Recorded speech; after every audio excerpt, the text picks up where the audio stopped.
எல்லாருக்கும் வணக்கம். நான் உங்கள் மீரா மிதுன் பேசுகிறேன்.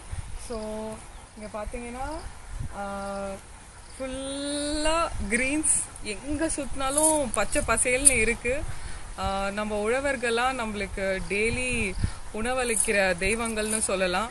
ஸோ இங்கே நாற்று நடுறது, என்னை விட்டால் நானே இறங்கி போய் நாற்று நட்டுருவேன்னு நினைக்கிறேன். அவ்வளோ பச்சை பசேல்னு அவ்வளோ அழகாக இருக்குது.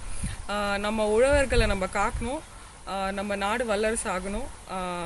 நம்ம உழவர்களுக்கு எப்போவுமே சப்போர்ட் பண்ணணும்.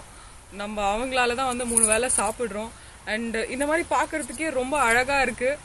எனக்கு தெரிஞ்சு நம்ம சிட்டியில் என்னதான் எஜுகேட்டட் என்னதான் இருந்தாலும் நம்ம எல்லாரும் ஒரு வாட்டி இந்த மாதிரி இடத்துக்கு வரணும். நம்ம இறங்கி நாற்று நடணும். நம்ம இறங்கி இதெல்லாம் பண்ணால் ஒரு நல்ல எக்ஸ்பீரியன்ஸாக இருக்கும்.